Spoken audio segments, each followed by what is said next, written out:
Debo decir que no pude continuar luego con mi vida, muy a mi pesar. Después de esto estos fantasmas me persiguen hasta hoy. El poder del terror y la desesperación fue gigante, pudo vencer al olvido.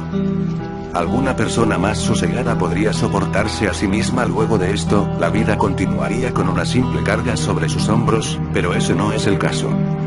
Además, puedo asegurar que no estoy loco, al menos no falta de razón, pues podrán ver mi tranquilidad al relatar estos hechos. Seré lo más breve y conciso posible, así los hechos podrán ser bien interpretados, pero de todas maneras no callaré mis propios pensamientos y opiniones, pues quiero que vean los sucesos a través de mis ojos y mi punto de vista. No quiero que me crean un loco y un aberrado que solo comete lo que un impulso le manda. Yo no soy así, utilizo mucho mi cerebro en su totalidad y el terror no me sorprende muy seguidamente.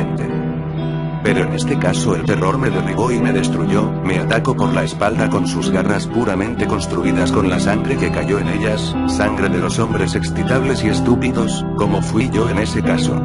De todas maneras logré librarme a esas garras y en ellas no yace ni una gota de mi sangre, aunque sí de personas de mi entorno que fueron irracionalmente apegadas a mi ser en mis peores momentos. Sé que yo no hubiera hecho lo mismo en otro caso. No soy una persona muy compasiva y no lo sería de un día para otro, aunque disfruto ahora la compañía de otras personas que antes me irritaba, tal vez me apetece ahora por su falta. De todas formas esta historia nunca antes fue contada y tal vez sorprenda atrape a quienes la lean. Es algo grotesco y horrible para mí, pero tal vez otras personas me creerían exagerado por estos pensamientos. Es claro que no es mi caso, yo solo pienso que me afectó en especial por hechos anteriores que no contaré pues no están avalados por ningún tipo de pruebas, es solo mi certeza. En mi niñez el arte en general me atrapaba curiosamente, siempre la música fue algo presente en mi vida, desde la primera canción que había escuchado, pero la literatura era mucho más apreciada por mí. Desde pequeño volcaba casi exclusivamente mi potencial y creatividad en pequeñas narraciones. Mi mente divagaba continuamente y eso era una ayuda ciertas veces y un obstáculo otras para el proceso de escritura. Mi amor por los libros y autoexclusión del mundo era por el simple hecho del exceso de pensamientos constantes y rápidos que llegaban a mi cabeza. Tal vez eso me llegó a poder diferenciar cosas que posiblemente otros verían como inexistentes. Tal vez también eso me llegó a mi temor a la muerte en mi niñez. La esperaba como algo horrible que podía aparecer en cualquier lugar imaginable y llevarme, teniendo un extraño y especial interés hacia mi persona, exclusivamente. Ese temor luego lo forcé a convertirse en infundado al llegar a mi juventud. En ese momento mi integridad emocional dependía de que yo crea lo que yo mismo sabía disparatado e imposible, que la muerte no llegaría. ¿Cómo podía ser posible tal cosa? Pero de esa forma logra llegar a la madurez. De ella poco recuerdo, fue muy agitada y mis ánimos no eran lo suficientemente buenos como para poder apreciar un momento y retenerlo en mi memoria, cosa que me forzó la situación a hacer en su momento, pues si me despertaba con una mujer del otro lado de la cama y un anillo al dedo sin recordar lo sucedido y que todos los hechos anteriores estuvieran sumidos en una copa de vino o una botella de whisky, ¿o podría seguir cuerdo? Mi mujer compartía ferozmente mi amor y pasión por la literatura, pero con ella vendría también una afición descontrolada por la pintura.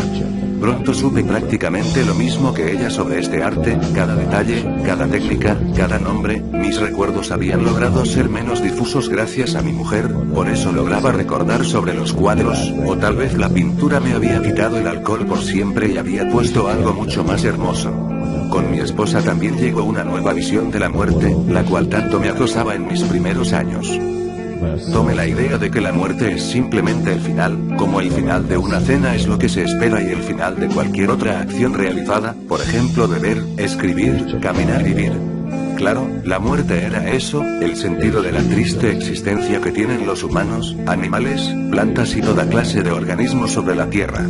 La muerte es la solución de todos los males. El dictador con una visión tan tenebrosa y horrible, y claramente con otras intenciones tras la frase que dijo esto, un concepto no del todo errado, fue Stalin. Estas nuevas conclusiones que había sacado yo en un principio fueron un sedante para mis descontrolados nervios, pero luego analicé la situación y luego de pasar del miedo a la felicidad encontraba un nuevo estado mental, la depresión. Estaba sumido en una depresión sin una justificación precisa, sino muchas dudas generadas por la desesperanza que me transmitía saber que me esperaba en la vida. La depresión me transformó en una clase de ermitaño monstruoso, sin ideas para la vida y sumido nuevamente en el alcohol y en los vicios. Mi amor por la pintura me fue dejando tal como mi esposa, en cuyos ojos ya no veía más que un apoyo y preocupación obligados por la alianza que compartíamos, pero a medida que pasó el tiempo y la disposición de mi mujer comenzaban a acabarse, mis escritos se hacían mejores, más personales y más honestos. En ellos no volcaba todos mis pensamientos y sentimientos de una manera poco convencional, con comentarios de por medio y sin continuar historias lineales, sino con pequeños retoques de demencia e insalubridad mental, aunque debo repetir una vez más, no estoy, teóricamente loco, no estoy tampoco borracho en este momento y deseo que se continúe teniendo en cuenta y apreciando la situación desde mis ojos. Si repito esto es por la simple razón de que mucha gente se ha ido de un lado por mi presunta insanidad mental, cosa que yo no apreciaría en este momento de buena manera, pues narrar mi historia es aterrador y horrible para mí.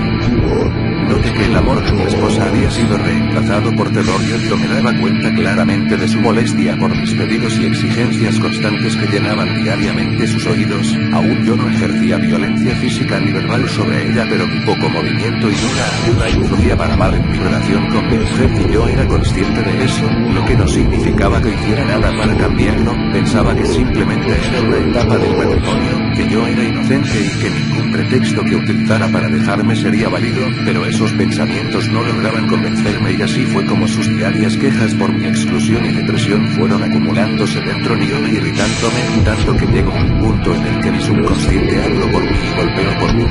La violencia que yo podía ejercer hasta un nivel aproximadamente sano había sido extenida, la vergüenza me invade ahora, pero antes no lo hacía, la demoníaca mujer llamada alcohol me había encantado y había suplantado todos mis amores, tales como el arte, la música y mi esposa, ellos estaban perdidos, pero aún yo no lo estaba, aún me guardaba una cuota de autocompasión y autocompresión suficientes como para no quitarme la vida, todavía conservaba la cordura, aunque probablemente hasta este punto no lo crean, porque, ¿qué es la locura? Incluyendo la definición técnica falta del uso de la razón que está totalmente errada, pues se cree que un loco es un hombre con características similares a las de un estúpido, aunque eso no sea así sino en algunos casos cuyas dos definiciones sean correctas, en ese caso el hombre está perdido totalmente, pues un loco sin uso de razón podría sobrevivirse a sí mismo. Yo era consciente de eso, lo cual me tranquilizaba porque la razón era uno de mis fuertes y podía sumirme rápidamente en la locura, la cual lleva a un camino sin salida posible o imaginable.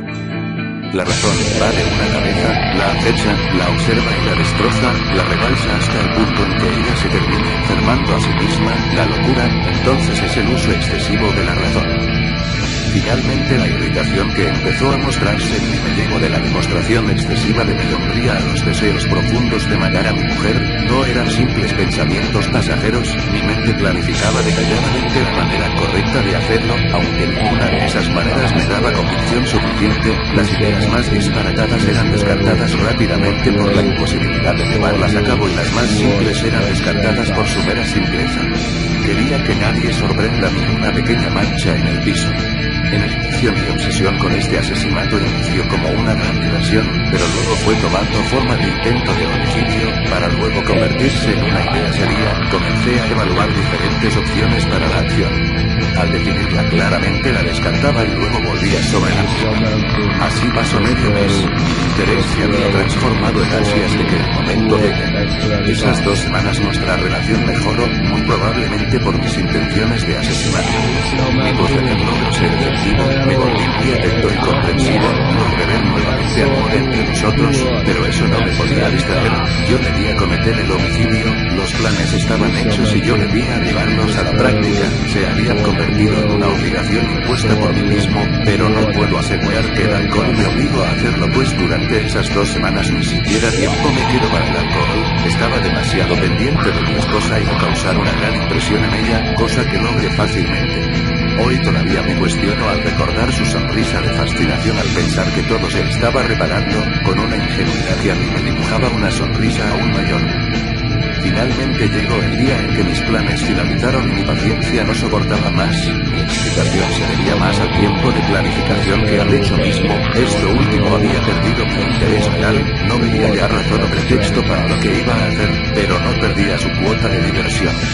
Los planes realizados durante tanto tiempo eran razón de más, o eso creía yo. Iba a proceder con cautela, definitivamente, no quería ser obvio, no quería que ella sintiera terror, eso no haría mal al ser despreciable que me había convertido, pero le quitaba parte del atractivo a la situación. Preparé una cena de recuerdo, con platos de comida que no se iban a tocar siquiera, la escena era totalmente creíble, pero yo quería perfección. Claro que la idea seleccionada no era la más elaborada de todas, pero la llevé a la práctica por razones varias que ahora no acuden a mi mente. Al recibirla mi esposa se veía extasiada, sorprendida, aunque no más de lo que luego se sorprendería. Demostré mi falso amor de manera pegajosa, asquerosa, me alentaba mentalmente. La realidad es que mi actuación fue fantástica, aún me queda algo de amor propio para admitirlo. Mi mano rozaba siempre el candelabro de plata, ella no lo percibía, cosa que me despreocupaba. En un momento lo alcé sobre su cabeza y ella se llevó las manos a la cara, no gritó ni en el primero ni en el segundo golpe, cayó tendida a mis pies y para que todo fuera aún mejor ni una gota de sangre emanó de su rostro al caer, ni de su cabeza al recibir los golpes de mi hermana asesina. Removí el cuerpo con delicadeza, sosteniéndola con ambos brazos por encima del suelo, fui consciente al no arrastrarlo pues sobre el piso de madera se oiría suficiente ruido como para alertar a los vecinos, ya que los sentidos se agudizan por las noches. Llegué a la parte trasera del jardín del cuerpo y ahí lo despedacé, probablemente ella estaba aún con vida y la asesiné despedazándola de una manera grotesca y horrible.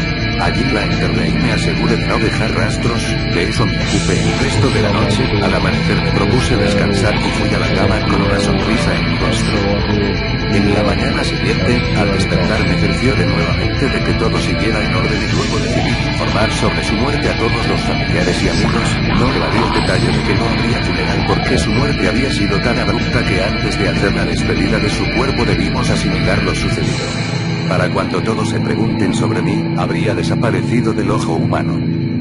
Bajé al sótano, me propuse quemar las posesiones de mi esposa muerta, pero una pintura me llamó en especial la atención, era un barco con un solo tripulante y de fondo el mar, no tenía nada especial pero supuse que tenerlo no me haría que toda la otra sucesión de hechos. La colgué sobre la cabecera de mi cama y noté que se inclinaba sobre un lado, pero no me preocupó, extrañamente, inclinado como estaba podía apreciarse mejor la imagen del tripulante, aunque era difusa. En ese momento empecé a preocuparme progresivamente, hasta rozar la desesperación.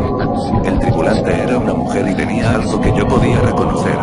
Sí, se me ponía en evidencia claramente, la imagen me perturbó y tuve una sensación de inseguridad al tenerla tras mío al acostarme, aunque no me atreví a quitarlo de mi cuarto.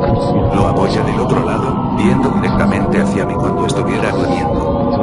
Al trabajo fui demostrando tranquilidad y tristeza, quería disipar toda duda posible sobre la muerte de mi esposa, descubrí una vez más mi gran capacidad de simulación, aceptando los pésames que tanta gente me brindaba y el sentimiento compartido que muchos aseguraban tener. Anuncié también ese día mi renuncia y mi mudanza de la ciudad en un futuro próximo, no puedo mentir, nadie pareció realmente interesado en eso último, seguramente porque me recordaban como el borracho que siempre fui. El siguiente medio año continuó con normalidad, solo una pequeña carga posaba sobre mis hombros y era tal vez transmitida por el único recuerdo que había atesorado de mi esposa, y este seguía torcido. Y esa noche fue tan clara y tan poco convencional que mi memoria se negó a rechazarla, a pesar de todos los medios por los que intenté hacerlo, nada funcionó. Lo sucedido fue tal vez una seguidilla de alucinaciones que me persiguieron y me persiguen aún, que han significado algo más terrible que todo lo cometido por mí con anterioridad, algo que luego de presenciarlo le quitaría la posibilidad de contarlo a cualquier intelecto inferior, que no sabría qué clase de placebo mental utilizar para quitar la muerta de sus muebles, sus zapatos, su casa. Fui presa del monstruo que describí al inicio del relato y alimenté sus garras. Me desperté sobresaltado, con una sensación agria en la boca, y percibí un sonido imposible de identificar, era un sonido constante, no crecía ni decrecía, miré en derredor y no percibí nada, intenté concentrar mi oído en ese sonido extraño, pero no lo logré, no logré identificarlo, pero qué horrible sonido, quería saber de dónde venía, aunque yo lo sabía y lo evitaba.